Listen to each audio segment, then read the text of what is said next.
Hello, everyone, and welcome back to another exciting episode of the Ultimate Comics Podcast. My name is Nabeel Gaber, and I'm one of your hosts. I'm Josh, the other host. And this is the podcast where normally we do discuss Ultimate Marvel, an imprint of Marvel that began in the early 2000s to modernize and reimagine Marvel and its characters for the 21st century. We normally do that, but this is another special episode that we do fairly frequently. We are talking about the recent Spider-Man Brand New Day film, little Yeah. indie movie that you might not have heard of before that released basically in A24. It kind of felt like an indie movie for good chunks of it. Indie movies with like $1 billion. But yeah, this is the fourth installment in the Tom Holland Spider-Man series. And yes, I think because this is an entirely different director, the first three were John Watts. This is Destin Daniel Cretton. And man, totally different style. And I think for the better, honestly, because I think the John Watts trilogy was its own thing. And now Brand New Day, it's literally a brand new day. It's literally a start of something new. And so they Yeah. had the Home trilogy, as it were. It's like Homecoming, Far From Home, No Way Home. We've broken that streak. People would ask me, I'd tell friends that about, the fourth one's Brand New Day. And they were like, what? Why did I was like, because it's the start of a new chapter for the character for Spider-Man in the MCU. We've now picked up right where No Way Home left off. I just want to say, spoilers for all of the Tom Holland MCU Spider-Man movies in case that wasn't clear, but we're going to do a spoiler-filled review of this movie. And yeah, this is picking up right where No Way Home left off and going back to Spider-Man's roots, back to basics really as a very street level grounded kind of superhero. Not literally because he does web swing around places, but very different than in the original trilogy where he's got access to a lot of Stark tech and a lot of connections with the Avengers, and he's still in high school. So now this is an adult Peter Parker, a young adult Peter Parker, navigating what many of us have experienced as the trials and tribulations of being in your 20s. So that on its own makes this movie worth it for me. Before we get into it, I just want to say, yeah, it's been a while. I know for a long time listeners, we've had a few weeks without a new episode, but life has really just been busy for the both of us. We've had Josh dealing with his move into a new apartment in New Yeah. York, which is very Just like exciting. Tom Holland Spider-Man. Yes, he did this specifically so we could review the movie. Josh was like, let's go method for this review. I'm gonna move to an apartment in New York in my 20s. The joke is, I think, with Nabeel and some of his friends that guested on the shows, I wanted to move to New York for a while and just never did it, and finally did it. Yep. Well, Yeah. for a while you were talking about wanting to move to Albany, and I thank God every day that you did not do that. So I mean, it's like a weird thing about the industry I'm in that Albany has jobs open, but also I was really attracted to Albany because it was like a city with like $400 rent. Yeah. I'll be honest, I found $400 rent in New York City as well, but like I was like, I'm not sure if this is a scam or even if I should take this if this isn't, because the landlord asked me for my social security number, and there are bullet holes in the walls. So Yeah, so $400 rent, it's either a scam or there's a reason it's $400 a month. This is, yeah. by the way, I found some really cheap apartments in New York City, and people were like, "It's not fair. How did you find these apartments?" And I'm like, through hard work and sacrificing a fridge and AC and having to reinstall my own versions. So Living as a single man in your 20s, really, yeah, and requiring the bare minimum. exactly. I require the bare minimum because I'm a single, lone adult male. No wife, no girlfriend, no kids, no love. Just me. You're basically Spider-Man. I'm basically Spider-Man. I even eating takeout all the time. I had a takeout salad today for dinner. That sounds pretty. Was it good? Yeah, it was pretty good. I liked it actually. It's as far as takeout goes, I feel really healthy after eating it. Honestly, I feel great. Honestly, eating that takeout salad. Dang. All right. Well, there you go. He's got the proportionate strength of a spider now, thanks to that salad that he ate in New York. And I want to It just throw back really briefly to the time we had our friend of the pod, Cameron Hamilton, on, and you both said that the best salads were in LA. Yeah, And they you are. were Yeah. like, there are no good salad places outside of LA. Okay, sir. I also take out Wendy's salad. And you said just now you ate a Wendy's takeout salad Yeah, I did. and you liked it? Yeah, it was surprisingly good. It's not like Damn, McDonald's salads, which are like 1,000 calories for some reason. It was just like 200 calories of a decent meal. that's crazy. Well, shout out Wendy's for your salads, I guess. Yeah. Also, like no, barely any sugar in it. So Hell yeah. yeah, I was surprised that they made a decent salad that is an actual salad. Well, there you go. That's what Josh has been up to. I, on the other hand, spent a week on vacation in Hawaii. I was very lucky to go with my parents and my fiance. I'm very much not living the Spider Man lifestyle Yeah. during that week. He's living the Paul lifestyle. I'm living the Spider-Man lifestyle. I literally got called Spider-Man by the No. mayor. Oh my gosh. Listen, I'm glad Mamdani recognized city workers as the real heroes. So thank you for your service, Josh. But comparing me to Paul just made my day that much worse. Let's just say I was living the life of Tom Holland's Spider-Man pre No Way Home. Let's And just I'm say living that. it post No Way Home. Yes, exactly. And Yeah. now I'm back to the grind. I'm back to work, back to living my life as a 20 something who's trying to save up for his wedding and Yeah. pay rent for his new apartment that he moves into next month. And also at the same time produce this podcast. So I'm basically a hero. Yeah, you are a hero, sir. You are. You can thank me for your service anytime. Okay, was the mayor gonna thank you for your service? I'm waiting on Michelle Wu to thank me. I'm sure she's busy. But without further ado, now that we've gotten the pleasantries out of the way, let's just get into this movie. Josh, what'd you think of Brand New Day? So I really liked it. A lot of people really like this movie. Oh, yeah. Yeah, I don't know if it's the best Spider-Man movie we've ever had. I will say Yeah. it's up there, and I know you might disagree, though you liked it. Yeah. What was that famous writer? Frank Miller said it's the best Spider-Man movie ever. He says this is exactly the way Steve Ditko, you guys know who I mean, Ditko, wanted a Spider-Man movie to look like. And Yeah. I feel there's a lot of truth in that, and that it's very much a Spider-Man movie. And not that the Tom Holland movies were bad anyway, but they very much were like, no, this is an MCU movie starring Spider-Man. This one felt like, no, this is a Spider-Man movie that just happens to take place in the MCU. So you get like this 616-esque Spider-Man feel where it's a Spider-Man movie, but like you could tell it takes place in a wider context. Right. Yeah. Yeah, I agree with you, Josh. The original home trilogy in the MCU, those Spider-Man movies, especially at the beginning, I remember watching Spider-Man Homecoming, and a lot of people thought it was like a really great MCU movie, but not such a great Spider-Man movie. And I understand now, like in hindsight, like looking back, I'm like, it's cool to see how far Tom Holland's Spider-Man has grown and developed over that time. But yeah, this movie looks like a Spider-Man movie. The visuals are stunning and gorgeous. The web swinging is the best it's ever been. The fight scenes looks exactly like straight out of the Spider-Man video games, the Insomniac games. So it's got all that down, and this is very much a classic Spider-Man because, like we mentioned earlier, he's broke. He's working out of his attic in his apartment that he's like renting out. He has no connection or affiliation to Iron Man or any of the Avengers, really. Also, literally everyone has forgotten who he is and that Peter Parker existed. So people really just know Spider-Man. So this is a very different tone. He is isolated. It is very classic Spider-Man in the way that he's very self-sacrificing. He's keeping people at a distance to protect them. He is doing the right thing as Spider-Man in a way that makes Peter Parker suffer a little bit. So that in itself makes it, I think, more of a traditional quote-unquote Spider-Man story than the first couple of installments. I will say, though, that maybe I was a little too critical of Tom Holland's Spider-Man movies, like Homecoming and Far From Home at the beginning.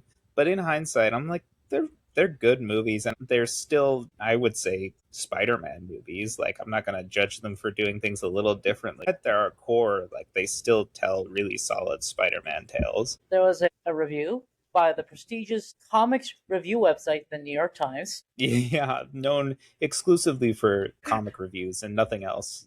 I've never heard them covering anything other than comics. They will never get a Pulitzer's. Yeah, they'll make it into the mainstream one of these days, but that niche little indie paper, the New York Times, They did it. I think it was either the New York Times or Washington Post did a reveal of this movie, and they kind of gave this weird backhanded compliment where they said Tom Holland is the de facto best Spider-Man we ever had. But they made this point where the first three movies, even they didn't like it. They're like, oh, it's just like MCU movies. They're not even decent Spider-Man movies. But they said like they are good combined, a good, very long origin story for Yeah. Spider-Man in the MCU. Yeah, that's how I felt watching No Way Home. I think out of all the Tom Holland Spider-Man movies, I will say I might need to rewatch Brand New Day, but I still think No Way Home is my favorite because what I loved about No Way Home is that they finally hit a lot of the strong emotional points of a Spider-Man story that I think the first couple of movies were kind of missing that weight and that self-sacrifice and that burden that you have sometimes of being Spider-Man, and I think they really hit that with No Way Home. But also, yeah, like you're saying, by the end, I could see, oh, it's come full circle. Like this whole trilogy is now, in essence, a long origin for seeing Tom Holland's Spider-Man become the Spider-Man that people know and love, which is really cool seeing it that way. Yeah, aka Kingdom Hearts. If you Yeah. get that reference, No, I just laughed along. Honestly, I'll be real. I'm embarrassed to say I don't get that reference. it's infamous in that one. Kingdom Hearts 2 has a giant prequel within the game, like the intro level, and it goes on Yeah. forever. Mm, Like you basically throw a mini story in there. I see. Yeah. I know. I will say this. The one thing I don't like is that I do like the fact he lost Aunt May. Everyone's also. I'm really tired of this of people going like, "Why is Aunt May super young?" It's on the grave. She's 60. Marisa Tomei is not young. She played Pete Davidson's mom in another movie.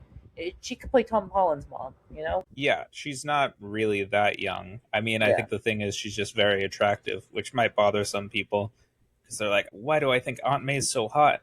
I mean, the fact that they point it out a lot doesn't Yeah. really help. And the first movie it was a little weird. It was a little weird. Yeah, so that was a little distracting. Maybe like don't constantly joke about her being hot. That's kind of Yeah. weird.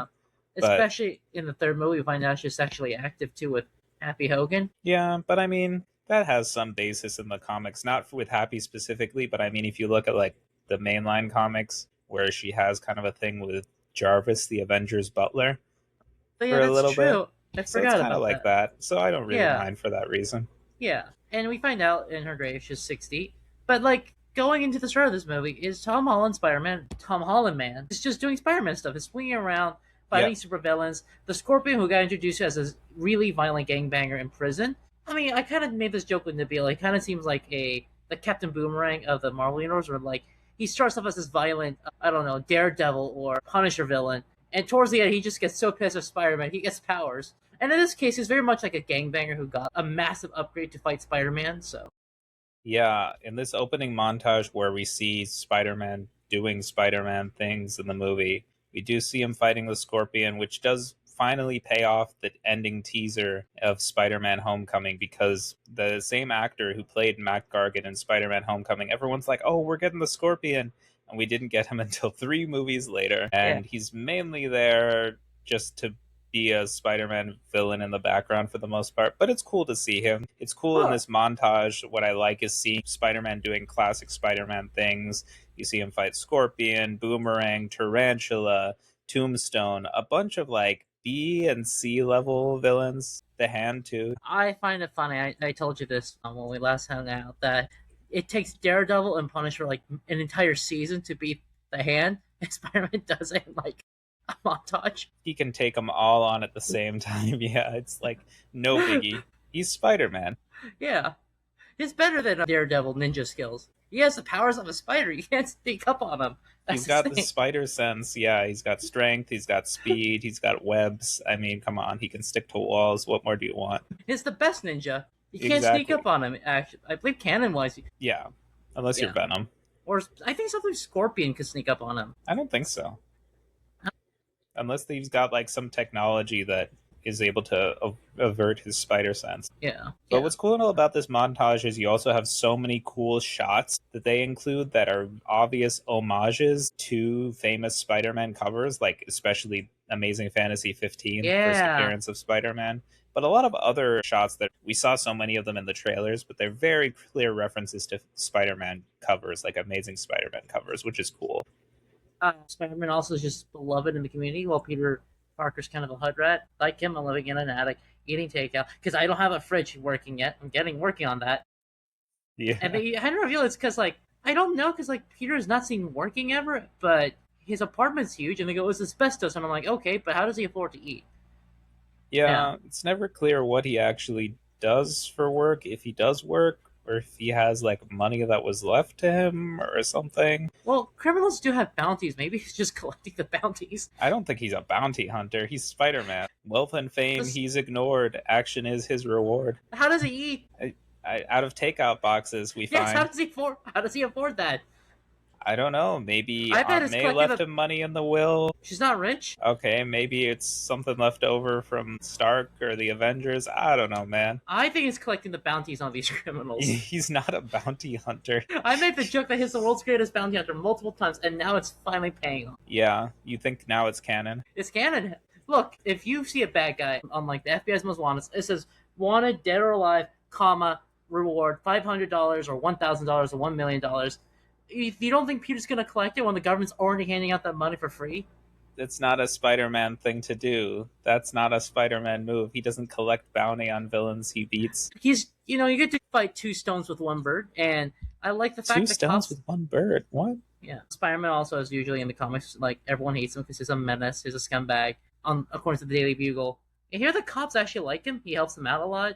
Damage Yeah, Control weirdly likes him. yeah. This is different. I would normally like nitpick and be like, "Ooh, it's weird. Everyone loves Spider-Man." You'd think there would be some people calling him a menace, and I'm like, you know what? We got plenty of that in No Way Home. I'm satisfied. I'm not going to complain. It is cool to see the opposite is true for Peter Parker, where Peter is going into full Spider-Man mode in the beginning of this movie and for most of this movie, and he's isolating himself as Peter Parker. He's barely acting as Peter Parker. He's like a workaholic now. Yeah. So Peter Parker basically doesn't exist, and as far as the world knows, he doesn't because everyone forgot about him. But Spider-Man is living his best life. Spider-Man is thriving, and I don't know. I think when I see this opening montage, my one complaint would be maybe it's a little bit rushed because it's this montage of him fighting these villains, and meanwhile, as Peter, he's like lonely and looking at Instagram stories of Ned and MJ just longing to be with his friends again. And like, it takes place over the course of 4 years. Like, you see them go through college, and I'm like, you see Spider-Man have some wild Spider-Man adventures, and you see everyone like progress through 4 years of college in like a few minutes, and I was like, I wish we lingered on that just a little bit, because like Tombstone was kind of hyped up a little bit, and we barely see any of him. We see a little bit more of Scorpion later, but still. I will say this kind of reminds me of. I read this comic. I don't know if gonna get the name right. You will know what I'm talking about. It's a flashback series. It might be Back in Black. One of the Back in Black ideas. When Spider-Man is wearing a black suit, he's hanging out with Alicia Hardy, and he drops out of college, and he thinks I might just do Spider-Man 24/7. It kind Yeah, of reminds me of that, especially because he also wears a lot of black. yeah, that's the alien costume flashback series that Peter Yeah, David and Greg Land did. Yeah. yeah, kind of reminds me of that. Yep, I get that. Yeah, He's like, I'm going 24/7. I'm diving full into Spider-Man mode. yeah, and I think this movie it's about Peter realizing he can't do that. He can't just be the spider. He also has to be the man. Yeah, there we go. Yeah, Roll credits. and I think like just how in the last movie we're finding out Spider-Man, Peter Parker's taking the GEDs. I feel like by the time we see him again, he's gonna be in community college or he's gonna be back in school. Because I Yeah. think Peter Parker fundamentally is gonna always be the science kid. He wants to go back to school, which is something I like about Peter.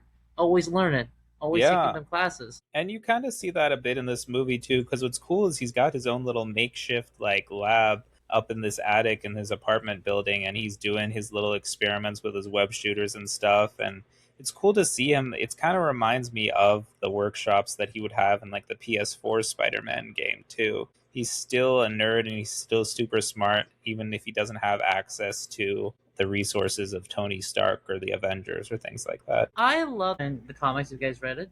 I know you have, Nabeel.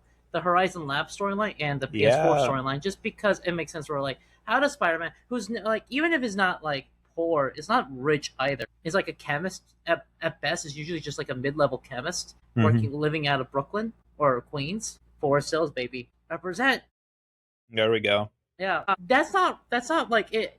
He gets around it by going like, no, like he basically works on side projects in the lab or Doctor Octopus's lab when he's a Yeah. regular person, and just uses that to like uses the extra parts to make Spider-Man gear, Yeah. which makes the most sense. In the MCU too, in Civil War, when Tom Holland's Spider-Man first appears, it's established that he does a lot of his own stuff because he's a dumpster diver too, and he finds Yeah, spare parts and he works them all together he steals and he school makes it. equipment like Walter White. Yeah, he's Breaking Bad. It's He's the funny. original Heisenberg. When Walter White stole chemistry lab stuff, he uses it to make meth. Peter Parker uses it to make web. Yeah, it's basically the same. I do love how we're at the point where, like, so in Iron Man 1, Iron Man, Tony Stark has Jarvis, which is this ultra sentient AI that eventually just becomes Vision. It tells Yeah. him everything. Tom Holland Spider Man built his own AI, it's revealed. Yeah. And it's weird because we're not at the point where AI is real. And maybe it's because Tom Holland Spider Man is not as smart and is not as rich, or maybe he just piggybacked the existing AI tech. But this AI is kind of stupid as opposed to Jarvis because it's like our AI, where it basically goes, "Oh, Lila sounds like you have the symptoms of depression or hunger." Yeah. And it has like these weird safety protocols that will then like call the cops. Yeah, it's a downgrade from Jarvis for sure. It's budget Jarvis. It's Chat Jarvis. It's Chat Spider. It's Spider Yeah. Chat GPT more than Jarvis. Exactly. Honestly. Yeah, I do like. I felt the last movie. You disagree. You might disagree with me. The last movie ended things with MJ and Ned in a good way, where Peter realizes they're better off without him in their lives. Without him in their lives, and in this one, they basically clarify that in like a way that I didn't think it was necessary, but I did like just to How's ruin that? all the. In that they do end things. MJ is with Paul, though according to the actor, he's not Paul. Yeah. He never gets named. We don't know if he's But Paul we or know not. it's Paul. We know it's Paul. I'm like, we can't be sure, and you're like, we know it's Paul. It has to Eh, be. The all- actor even said he wasn't Paul. How the actor is pulling dynamite out of his ass? Okay, that's a wild way to put it. Yeah, he's obviously Paul. No, and Ned and MJ have moved on. And eventually Peter goes to them because there's a evil that he realizes could threaten them, and also he just kind of bumps into and he kind of stalks them. Yes. And MJ is a bit of a spoiler. Is reveals like, hey, I looked through her diaries and her memories, and she says like, I'm really sorry. You and Nashir loved each other, but I'm not that MJ. I don't have those memories. It's a different person. I'm a different person. And I thought that was a good way of ending things with. And we'll get there. But I wanted to continue with the opening car chase scene with the Punisher and the runaway tank, I guess, throughout the city. I thought that was super well done, taking down this truck. But also, meanwhile, he encounters the Punisher, who I love in this movie, who he has a fun dynamic with. And so he has to, in this opening chase, stop the Punisher from, like, killing people and also stop this, like, runaway truck, which is really entertaining. The whole dynamic with the Punisher is so fun because he's just like, Frank, stop it. And he's like, I'll tell you what, let me tell you something. I'm going to tell you.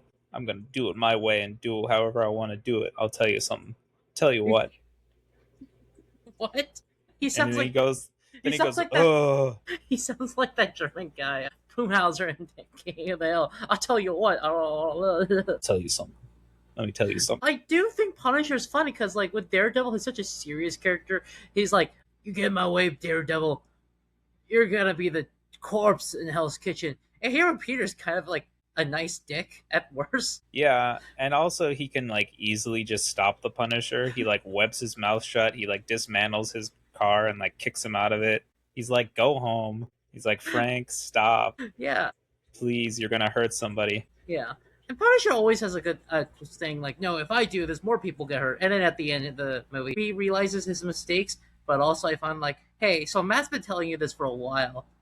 But Peter could convince you. Yeah, because Peter can more effectively stop him than Daredevil can. I mean, Daredevil could barely fight the hand. Peter beat the hand in a montage. Yeah.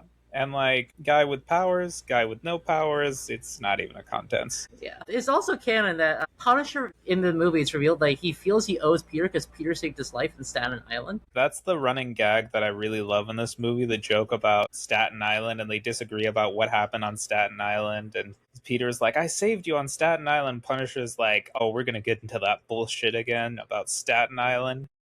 And yeah, I really wish they released, I hope at one point maybe they release some kind of special presentation or a short just about what really happened on Staten Island, because that would be so funny. I really love Punisher stories where he's really big, he's really bad and tough, badass and tough, and then like he meets like Spider-Man villains, low tier Spider-Man villains, and he just realizes he's out of his depth. Oh yeah, and we get into that later in the movie for sure. Yeah, like in Runaways where he gets punched in the balls once and he goes like, oh, Yeah, and he just like chokes the rest of the by comic. a mutant kid. Yeah, But the big thing that Peter ends up trying to protect Ned and MJ from in this movie is there's this mystery body hopper that is in charge and responsible for this runaway truck with a bomb in it. And and this body hopper also aids the Scorpion's escape. So it's pretty intriguing because I'm like, a body hopper? I don't know who this could be. I don't know what I this thought could be. Maybe Madam Web. Oh, I was gonna say Dakota Johnson was coming back, and I was like, no, Yeah, we all they're knew. bringing the Sonyverse in.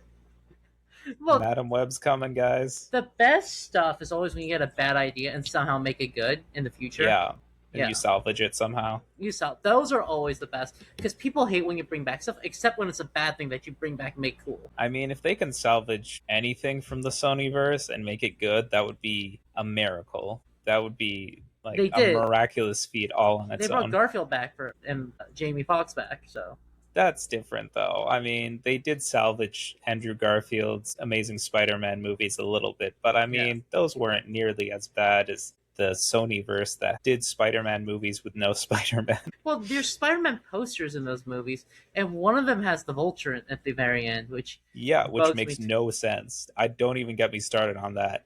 That Look, it makes no sense. Michael Keaton, who appeared as the Vulture in that post-credit scene in Morbius, he didn't even know what was going on.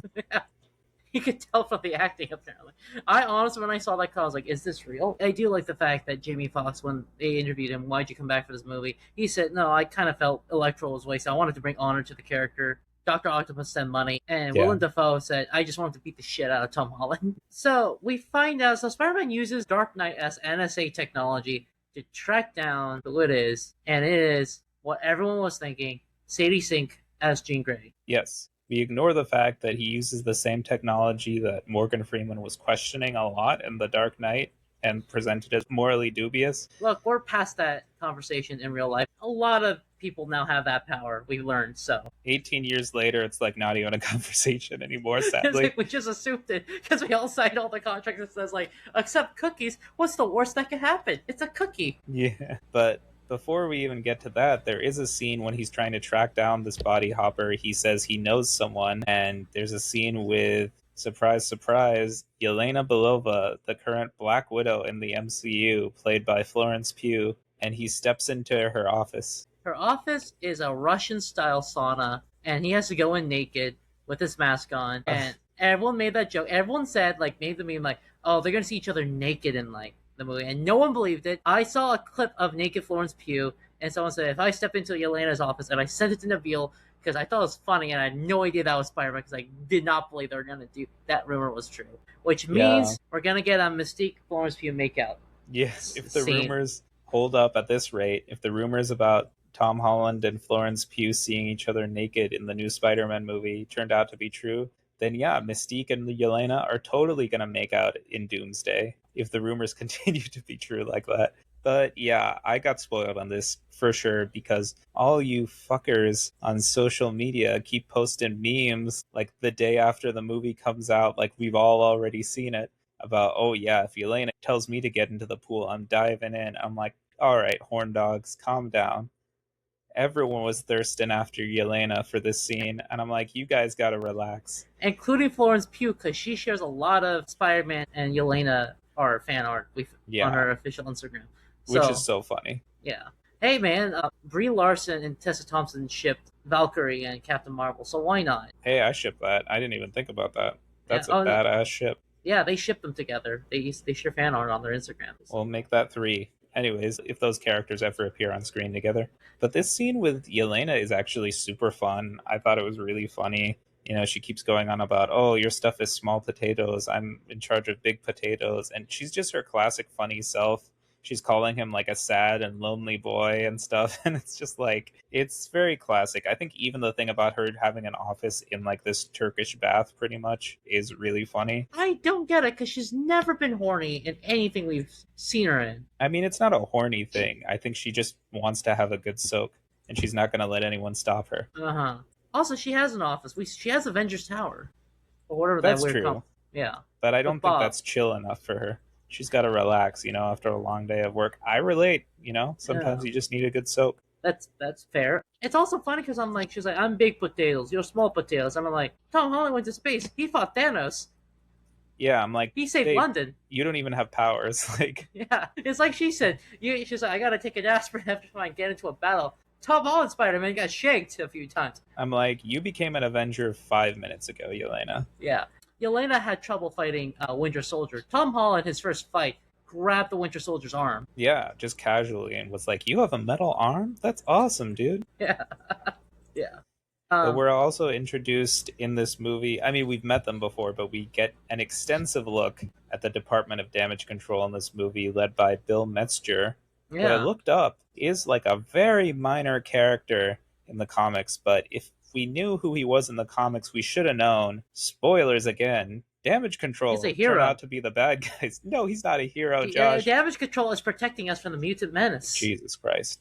uh, Josh is going to spread his anti-mutant propaganda this episode, and for that I apologize. I will be out here defending the mutants because they have a right to exist just like the rest of us. Anyways, it is true in the comics there's a Bill Metzger who appears in one issue of the comics as a minor X-Men villain, an anti-mutant human, and Magneto kills him. So, thanks, Magneto. I will say, Damage Control. We always said this in the comics. Damage Control is a joke, basically. In the Yeah. MCU, Damage Control has evolved into like a genuinely terrifying. Yeah, like damage control in the comics is literally just there for that, like damage control. Like they Yeah, literally clean up after the big superhero battles. In this like ups the they ante on them being like very villainous and nefarious in this. Even when he's giving Peter the tour at the beginning of the movie, you can tell he's like unsure about what he's seeing, but I'm like, they literally have the hand working for them. yeah. They're like repurposing weapons like the Shocker's gauntlets. To be fair to Spider-Man, we find out they're doing that to beat Spider-Man, but later on. Yeah, they're literally like presenting him all this stuff, and meanwhile they're working against him behind his back. Well, They're straight up evil. if you're a government worker, the government's going to go, in case Spider-Man turns on us, we need anti-Spider-Man weapons, just in case. Spider Slayers, if you will. Yeah, I guess they're like Batman, where they need contingencies against all the heroes in case they go rogue. I mean, the government is supposed to do that. Yeah. Just say, they're supposed to have like virus contingencies, nuke contingencies, chemical weapons contingencies. They also put some of it Yeah. online. Apparently they have a zombie contingency plan you could read. Fun fact. That's great. If we Yeah. ever need it, in case Yeah. zombies do actually turn out to be real. Yeah, I think they said like it was like a practicing where they're like, in case they're real, we want the planners to write a contingency plans for anything, and so they Yeah. said like, for fun, the government planned a zombie contingency thing. It cost the taxpayers like $1 million to write, but Oh yeah, thanks, Uncle Sam. I love the U.S. government. Anyways, But yeah, no, Damage Control is like a mix of Shield because Shield doesn't exist anymore in this universe. I don't even know Yeah. if Sword's still a thing. It's Shield, it's Ice, it's the Mutant Response Division from the comics. It's all Yeah. that just rolled into one. it's all the worst parts of the U.S. government rolled into one. Yeah, it's kind of also reminiscent. Like if we saw like what was a Wonder Man, it was a little reminiscent of like McCarthy era, like the FBI during the McCarthy era, where they could just like get rid of, like destroy your job prospects. They're investigating mosques. Yep. It's Yeah. like yeah, Experimenting on mutants, as we'll get into in a bit. yeah. It's funny, like the minions of Damage Control love Spider-Man. Yeah, just like I'm sure some ICE agents might look up to him too. Anyways, so the big conflict, though, I would say honestly comes from within, which was what I really like about this Spider-Man movie. Because Damage Control ultimately turned out to be like the official villains, but like the big thing is internal because Peter not only is struggling to actually exist as Peter Parker and mainly just going out there as Spider-Man, he's also dealing with a physical metamorphosis. He is literally battling between the spider and the human side of his DNA. He's mutating, and Yeah. it's very reminiscent of the other storyline, part of the J. Michael Straczynski Spider-Man run, where And Spider. yeah, well, that's different. That was made famous in Spider-Man, the animated series in the 90s. I think that does happen back in Amazing Spider-Man 100 when he like tries to cure himself of being Spider-Man and he ends up growing 6 arms instead. But this is more like the other where like he develops organic webs, which why not at this point? And he points out Tobey Maguire Spider-Man has them, so he wants to try them out too. Yeah, he's like, Peter too had those. He's cool. And Yeah. so you see him struggle with that. Also, with the fact that his senses are way more heightened now, they're going into overdrive. I think it's very all similar to like Spider-Man 2 for like how metaphorical and symbolic the whole thing is. Like Spider-Man 2, it's like he's losing his powers because he's losing faith in himself. And in this, he is struggling between two sides of himself and struggling to reconcile Spider-Man and Peter, or the spider and the man. So it's really fun to kind of see him go through this. It's like exciting to see this happen. He literally wakes up in a web cocoon, which is crazy. Yeah.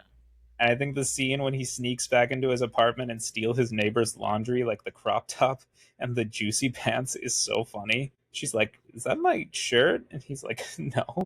I remember everyone saw that picture and everyone was assuming, oh my gosh, they're bringing back 80s Marvel heroes where they're working out on the beach wearing half shirts. Yeah, it really is. Yeah, that era, like John Romita Jr., Yeah. 80s, like Roger Stern Spider Man era. I will say this problem with some of these movies that the actors age, which is not their fault. Tom Holland has since gotten older. He's not as much of a twink anymore. He's gotten Right. ripped. Yeah, he's buff. He's no longer like fit. He's ripped. Yeah, Yeah. this guy's jacked. Yeah. Yeah. You look at him when he's like shirtless after this web cocoon scene, and I'm like, oh my god, that guy's Yeah. made of muscle. It's also there's a police captain, John DeWolf, that he has a great relationship with. Yeah. The cops love him in this movie. NYPD loves him, which is nice for once. But also, whenever like a bunch of cops die in this movie and he doesn't save any of them, which Yeah, he almost kills a cop too at one point because Oh, he yeah. loses control of his spider powers fighting the scorpion. But if you look at pictures of him and John DeWolf from like a different angle that got released, he's ripped compared to her. Like he is bigger. He's like Yeah. he's like a rectangle that's dressed as Spider-Man next to John DeWolf. You mean Jean DeWolf? Oh, Jean DeWolf. Yeah. Maybe she's French. Maybe Jean DeWolf. Jean DeWolf. Jean DeLoop. Uh-huh. Well, I mean, of course he's going to look ripped next to her. He's Spider-Man. She's like a middle-aged woman who's a police officer. No offense, again, not to like age shame her or anything, but I do love their relationship in this movie. I do love the dynamic. It calls back to the comics, is the relationship he has with Jean DeWolf, where she's like his ally on the police force, kind of like his Jim Gordon. And I like that partnership they have in this movie. Like they're like constantly talking on the phone and like comparing notes and stuff. So I think that's a really nice touch, and I like her character and the ending when he remembers her kids' names. That was really cute. Because at the beginning, he doesn't know her very well. He just knows of her, and they communicate. But as he embraces more the man and not just the spider, he becomes more of a friend to her. Yeah.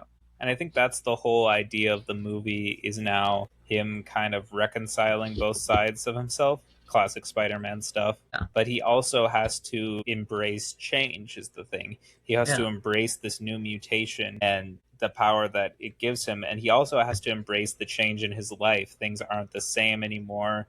No one remembers him. He has to start over. He can't go back to the past. He's constantly like thinking about what life was like when he was with MJ and Ned, and everyone remembered him, and Aunt May was alive, and he was just a happy-go-lucky high school kid. I love the story and the theme of this movie, which is he has to let go of the past and embrace to the future and move forward. And that's really where Ned and MJ play a big role in this movie, because, like you said earlier, Josh, he does end up kind of like stalking Ned and MJ, even though they have no idea who he is. And I don't blame him for doing it, but like story-wise, I kind of thought like everyone thought they're gonna get back together, and I was like, I hope not. The story ended with him realizing he's better outside their lives, and this is his mind and heart reconciling that he's now outside their lives now. Yeah. But also, I feel Ned didn't deserve this. MJ, you can't get back. You can't fix that relationship. She's with someone else. She's moved on, unfortunately. But Ned, I really almost cried when his Spider-Man and he's hanging out with Ned and they play with Legos again and they do the fist bump. I almost cried because that's like a friendship that Peter missed and he still had deep down. And that's the thing, too, because I think he can move forward with Ned, too, as this movie shows, because what really happens here is that he tries, once MJ and Ned are in danger, he ends up reconnecting with MJ a little bit to keep her safe, because I think Ned was out of town for a good chunk of this, and he takes her to the Punisher's place, which is really funny. Yeah. And she gets along with the Punisher, which is hilarious. But they reconnect a little bit, but then she finds out reading like his letter when he's gone, that's telling her that he's Peter Parker, and she doesn't remember him like he hoped that she would, and she is upset at him, and I think rightfully she's upset because the choice was taken out of her hands, and he like took it upon himself to like make MJ forget who he was and didn't go back to tell her. But then there's that devastating line too when she's like, "I don't love you. I don't even know you." And I was like, Yeah, that's rough." yeah, I've had some bad breakups, and it was a good line. I will say this: I think this line would have been a lot better if it was for the fact, and you kind of told me this. Gamora and Star Lord already had this dialogue, unfortunately, in the Marvel Cinematic Universe. Well, I like both of those storylines just for that. I think it would be so predictable, like with Gamora and Star Lord and Guardians of the Galaxy, when people think, oh, well, they're going to get back together and she's going to remember what she loves about him. But what both Guardians 3 and Brand New Day did was subvert expectations by being like, no, we're not going to have the cheesy cliched, oh, I remember you, let's get back together.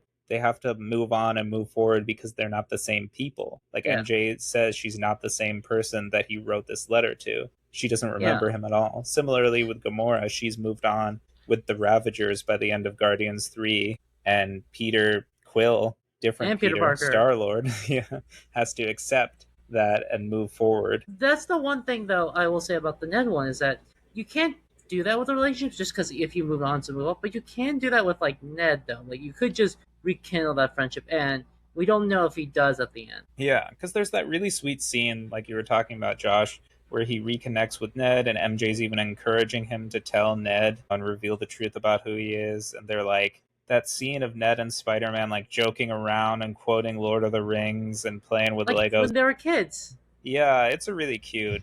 And I Yeah, think that's a good message. Just like those are lifelong bonds you'll have, you know?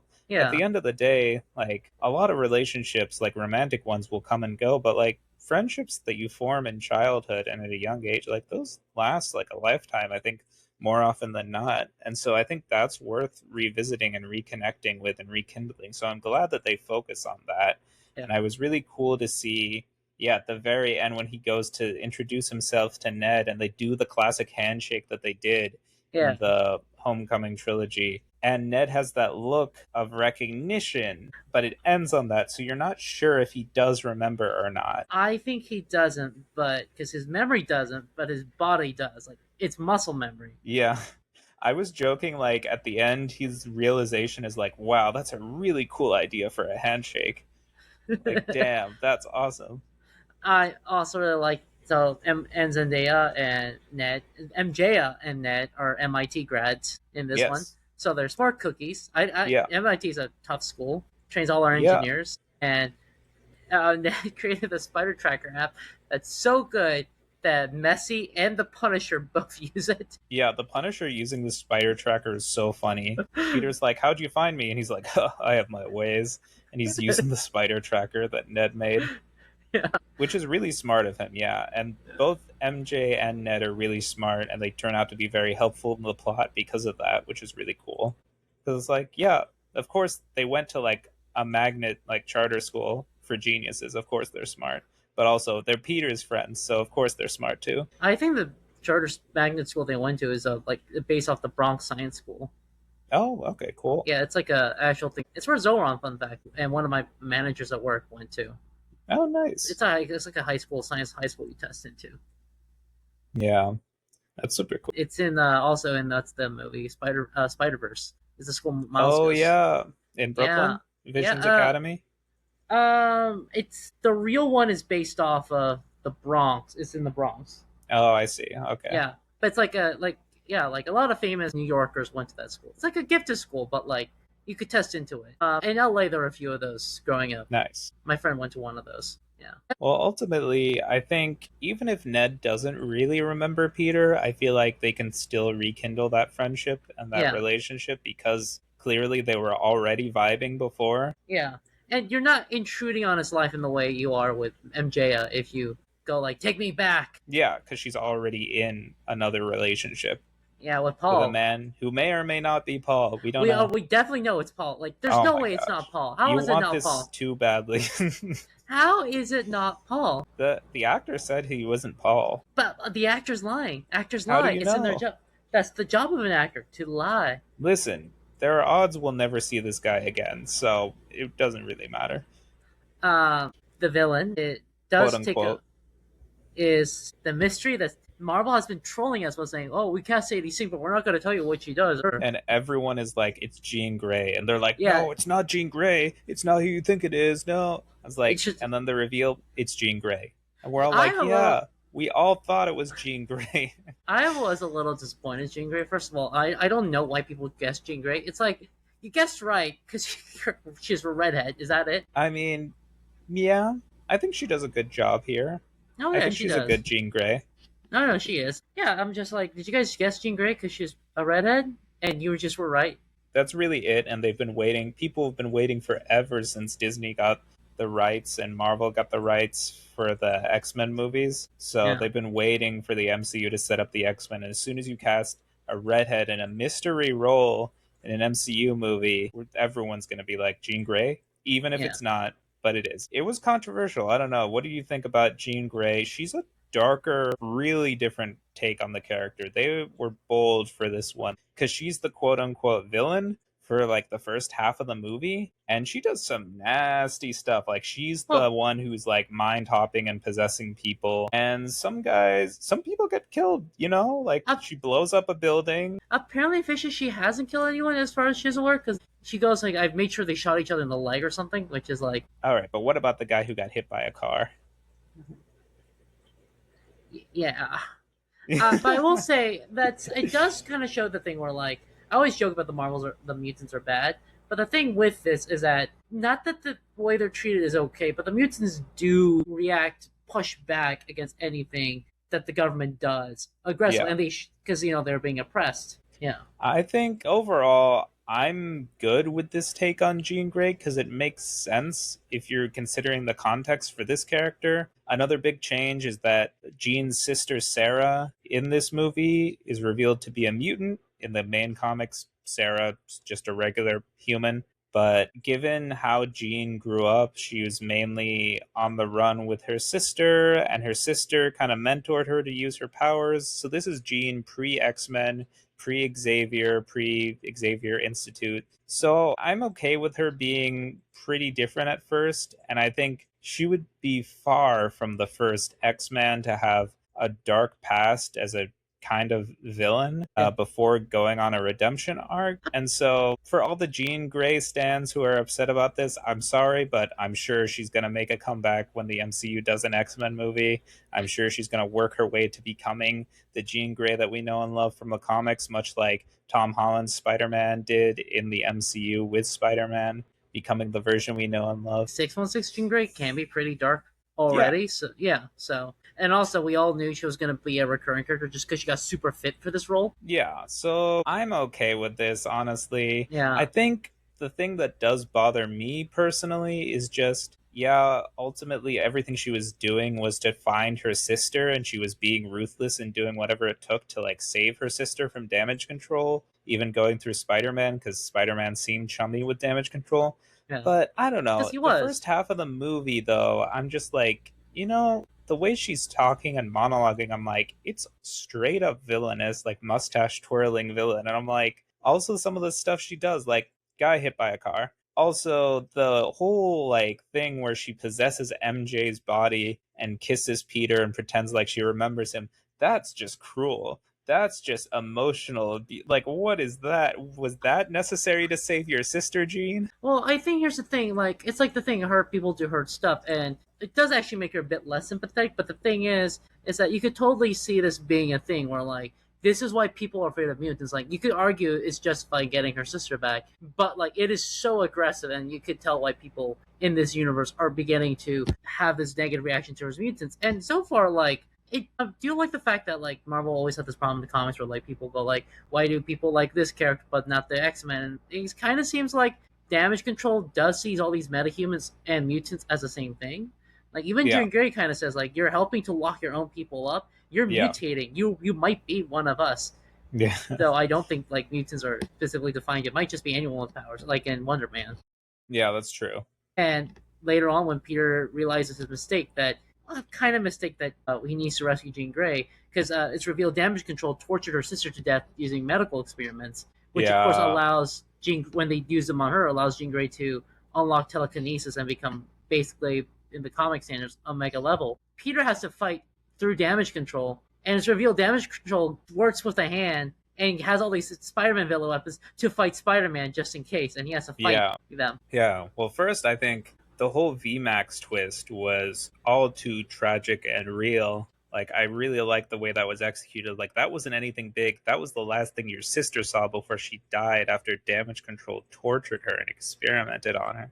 It was Like, just the name of a random room. It wasn't anything that's special. devastating. Yeah, that was like the ventilation system. Like Yeah, that, I like that payoff because you're like, ooh, that hits home even harder, and that makes me feel for Jean more. yeah, But I think also, yeah, making damage control the big bad and having Spider Man then trying to save Jean, who was the quote unquote villain for most of the movie. I really like that because I also like the way that he stops Jean when she loses control of her powers is by helping her and by connecting with her, which is a yeah, very Spider Man thing of like saving everyone no matter what. Like he's not going to let anyone die and he's not going to stop trying to save you no matter what you've done to him or no matter how quote unquote evil you've been in the past. And when he connects with her like through that memory of Aunt May and like that shared sense of loss they have over their loved ones and what they've been through, I think that was really touching as a scene. yeah. And I really like the bond that they formed there.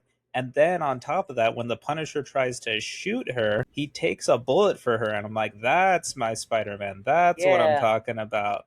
That's the guy who will save anyone no matter what. And even Punisher realizes the mistake he's made, and he's crying. He grabs Peter, takes him to the hospital. Which also, before we forget, is he gets in because Claire slash Rosario Dawson, aka Night Nurse, sneaks him in, but they cut that scene. That makes so much sense. That would have explained so much because I'm like, how is the Punisher just allowed in the hospital?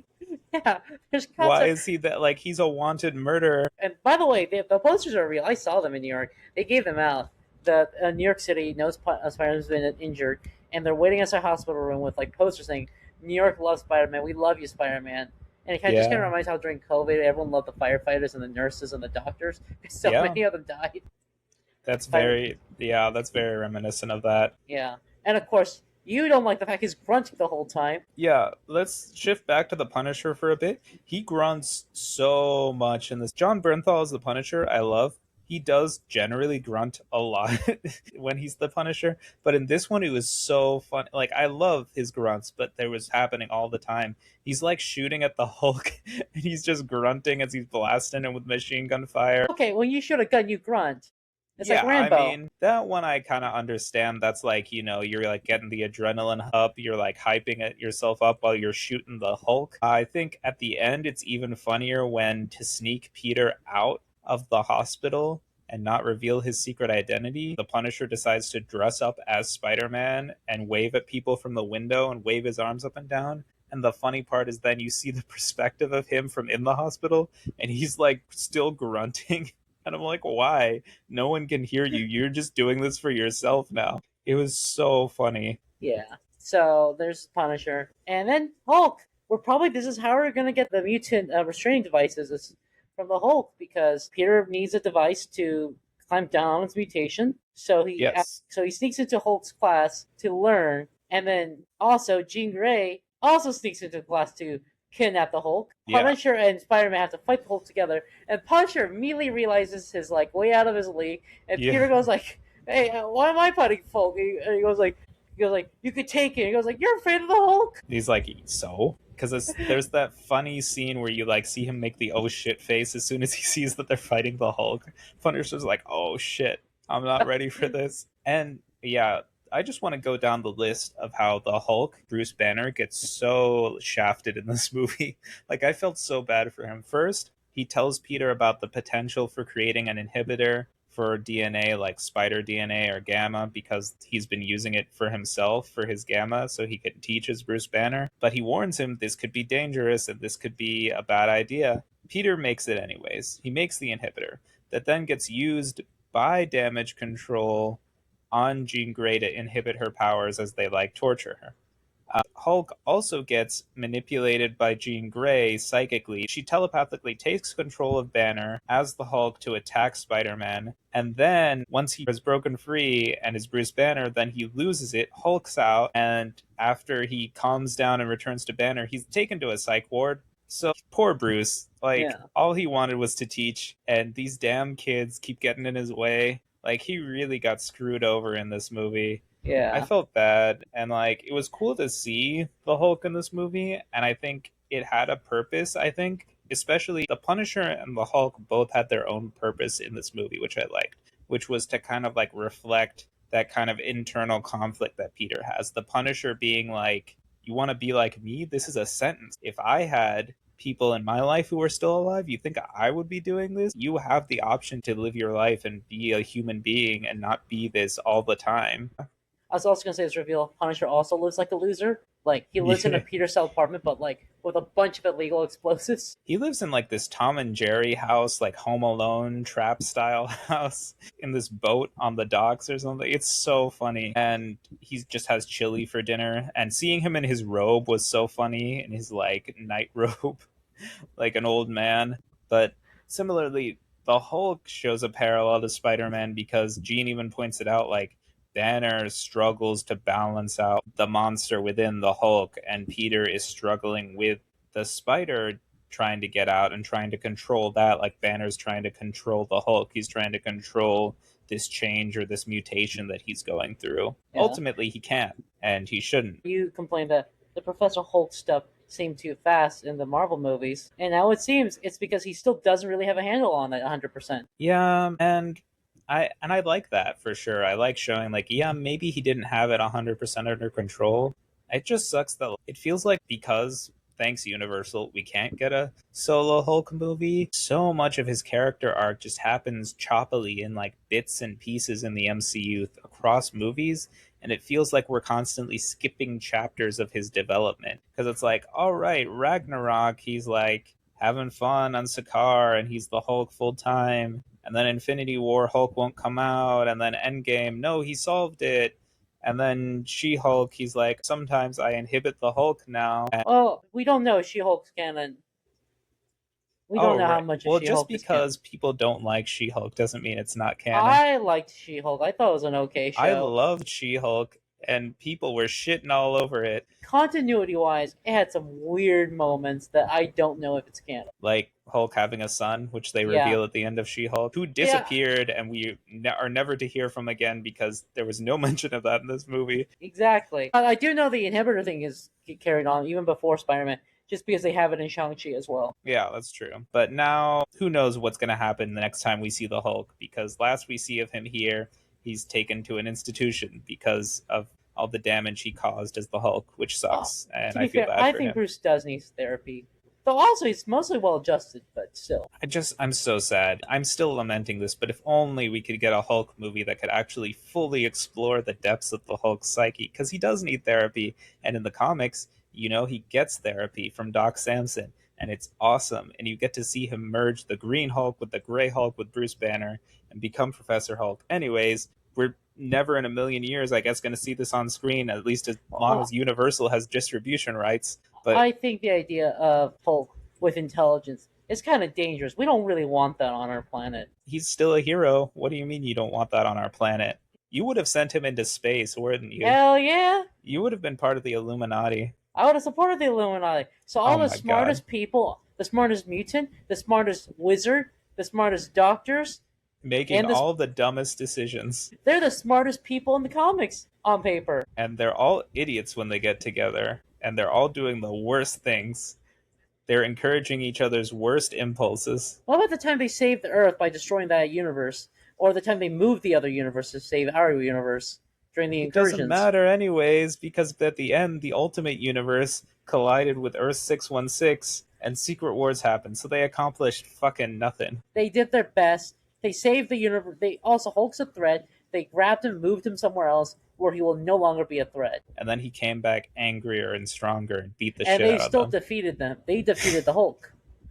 At what cost? Anyways, that's the final question with the Illuminati, as always. At what cost? Well, in this universe, this Wanda killed all the Illuminati. Yeah. Yeah, So so we don't have to worry about them anymore. uh, Thanks, Mommy Supreme. But ultimately, yeah, I think this whole movie, the more I talk about it, the more I'm like, I love Spider Man Brand New Day. Maybe it didn't fully live up to the hype in my head because people were saying, oh, it's the best thing since Spider Man 2, which, Frank Miller said it. and Frank Miller also, he's said a lot of stuff, including some, frankly, Islamophobic stuff that I'm You, waiting on the apology for. But also, I think it's a really good movie. I gotta rewatch it to see for sure. I wouldn't go so far as to be like, it's the best thing since Spider Man 2, but I think it's a great Spider Man movie. A good chunk of it feels too much like a backdoor, like X-Men pilot, so that can be a little distracting. I'm like, wait a minute. A lot of it is mainly setting up an X-Men movie, which is exciting, but I'm also like, I'm mainly here for the Spider Man movie, so if we can get back to that.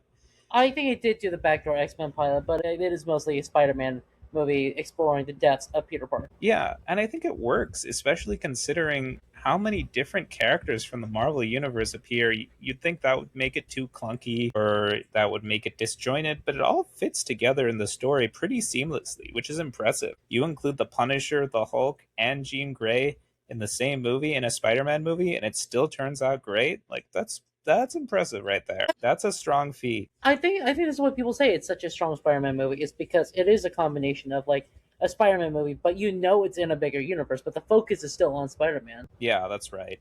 And it also shows that Spider Man is a hero that can interact with pretty much any corner of the Marvel Universe. You have a little from the gritty street tier Marvel characters, you've got something from like the Avengers level, like the Hulk, and you've got like the mutant world with Jean Grey, like leading into the X Men. So it's pretty cool how they weave in and out there and like still have Spider Man at the center. Like Yeah. he is the center of the Marvel Universe, if you ask me. Whoa. Spider Man is the center of the Marvel Universe. He's the face of the company. Marvel Team Up existed so long because of him and his popularity. Bring back Marvel Team Up. That lasted like 150 issues back in the day. I mean, nowadays that would go 10 issues max, but that's just the state of Marvel. I believe Marvel movies, only Spider Man and Avengers make $1 billion consistently. Yeah. I was seeing rumors, and it was really funny about like, oh yeah, it's rumored that Spider-Man and the X-Men are going to have a close relationship in the MCU, and someone said like Kevin Feige found out how to make the most amount of money possible. It's like a hack, like put the Spider-Man and the X-Men together, the most profitable franchises. That's what Ultimate did with Kitty Pryde and Spider Man dating. Yeah, bring Kitty Pryde into the MCU, you cowards. You won't. I also think, like, in this universe where the distinction between non mutant hero and superpowered person is not a strong line, you could just have Spider Man and Miss Marvel. Actually, I forget Miss Marvel is a mutant now, but just hang out with, like, the mutants more often because they're mutants. That's true, yeah. And we could get a really young Avengers lineup with Spider-Man on the team. Are you kidding me? I did want to talk about too the post-credit scene. What do you Oh, think that yeah. was, Josh? When the Spider Tracer Says he's in goes into space. space. I think it's set up for Avengers. I also am like, if he's not in Doomsday, I think he will at least be in Secret Wars because for me that seems like set up for like Battle World, right? In Yeah. space. Maybe. There's other Doctor Doom storylines out there. Like, it could just be Doctor Doom and Galactus appear in the MCU and he steals powers of Galactus's powers with a single thought and brings apart, like, a great new world where there's no hunger, despair, depression. That sounds like Battle World to me. I'm just saying there's multiple Doctor Doom in space ideas you could go with. Yeah, but I mean, we know the movie after Doomsday is Avengers Secret Wars, so Oh, I kind of forgot about that. But that would make a lot of sense. yeah. So there you have it. I have a feeling that's going to be him going into space, or I think they're probably going to go for more of the 2015 Hickman Secret Wars, where Doom becomes God Emperor Doom and creates the patchwork battle world, and then Spider Man's going to be there. But we'll see. I don't know if they'd go the original 1985 one where they go to another patchwork planet that the Beyonder creates and fight for their lives on Battle World, but we'll see. You could do a mix of both. They could do a little of both, yeah. Because the MCU's never been like to the letter adhering to what happens in the comics, which Yeah. I like because they do their own like interpretation on things. Yeah, you can't. It's not like some books. Yeah, you can't go too exact with the comics in live action form. Yeah, Yeah. yeah. Because then it's like, all right, well, part of me likes like what they do maybe a little differently, what they change for the adaptation, you know, what works, what they might improve on. Like Civil War, I feel like the movie might be better than the comic Civil War, I gotta say. Really? That's my take. That's all I'm saying. I mean, I wouldn't be the first one to say that either. People love Civil War, the comic, when it came out. When it came out, yeah. Mark Millar. Well, you're kind of making my point. I feel like Civil War, the comic, probably hasn't aged too well because now people are looking back on it and they're like, Iron Man kind of got character assassinated, didn't he? And while we're at it, didn't Reed Richards too? You can't really do Civil War as they did it in the comics without making Iron Man's side look like a bunch of idiots and assholes. Well, yeah, but like, it's... Because, see, in the movie Civil War, Iron Man's got a point. Yeah. He doesn't look like a straight-up villain. Well, so. He has a point in the comics, too. The superheroes need to be registered. Yeah, but I mean, once he clones Thor and starts sending heroes into the negative zone prison, you're kind of like, hey, buddy, you gotta stop. He, like, puts nanites in, like, supervillains' heads and starts sending them out to hunt down unregistered heroes, and I'm like, this is not a good look. Any final thoughts, Josh? I thought it was a great movie. I don't know if it's the best Spider-Man movie, as Frank Miller said, but it's up there. I actually think it's up there as with Spider-Man 1, Spider-Man 2, and Spider-Verse as like the best Spider-Man movies so far. All right. Yeah, I mean, you know, talking about this, I'm convinced. At first, I was thinking, like, on first reaction, I'm like, okay, maybe I hyped myself a little too much, because we also saw so much of it in the trailers anyways, which all looked amazing, so it got me so hyped for the movie. And the trailers didn't reveal much about the movie. That's true. I mean, I saw a lot of, like, really cool moments that I ended up seeing in the movie that I kind of wish that they had just waited on. But at the same time, yeah, I think we got so much cool stuff. I kind of was like, all right, maybe it's a little too much setup for the X-Men there, but ultimately I might need to give it a rewatch because the more I talk about it, the more I'm like, I actually love this movie. Yeah. So it's up there. I don't quite know if I liked it better than No Way Home, but it's definitely up there. I think it's better than No Way Home, and I like No Way Home a lot. I love No Way Home, but yeah, we'll see. Verdict's still out. I've only seen this one once, so maybe on rewatch I'll love it even more. I think No Way Home was so good because you bring back like your memory of the Garfield and the Maguire Tobey movies. But if it's not for that, I don't think No Way Home would have hit as hard. Oh. So I think this one is a little better. Even without Andrew Garfield and Tobey Maguire, I just love how they focus on the struggle of Peter maintaining his morality and being a good person, even in spite of all the shit that's thrown his way, which we had never seen in the MCU for Spider-Man until that point. I like that too, but I think like No Way Home was way too reliant on like nostalgia of the old Spider-Man movies. I think it all served the story though. Because if we want to get into a deeper conversation about that, later movies like Multiverse of Madness or Deadpool and Wolverine, I feel like those ones relied too much on nostalgia to really work. I thought with No Way Home, the nostalgia and like the cameos, they actually served the story. Like there was a purpose to Andrew Garfield and Tobey Maguire being there outside of fan service. They helped Tom Holland's Spider-Man in his character arc and moving forward in his development and his struggle with not just straight up murdering villains like the Green Goblin who killed Aunt May. You know, it's all about him maintaining his heroism and being a good person in spite of all the horrible stuff that was done to him. Anyways, but I digress. Now we've turned into a No Way Home review. I think we should do a No Way Home review since you started it. Maybe one day. If you guys want to hear us talk about previous Spider-Man movies on this pod and do full reviews on that, you can reach us at our email. Josh, which email is that? It's ultimatecomicspodcast@gmail.com. That's comics plural, podcast singular, ultimatecomicspodcast@gmail.com. That's right. You can also reach out to us on Instagram, TikTok, or at YouTube. All at Ultimate Comics Podcast. We have Reels and TikToks with clips from our podcast. We also have images from the comics we read on Instagram and full episodes of this podcast with video on YouTube, as well as just full episodes on Spotify or wherever you get your podcasts. But until next time, Josh, any final thoughts? Nope, but I do think we should do a tier list of the Spider-Man movies. Rank the Spider-Man movies. We will. You hear us, listeners? We will. Till next time, everyone, take care and make mine Ultimate Comics. Bye-bye.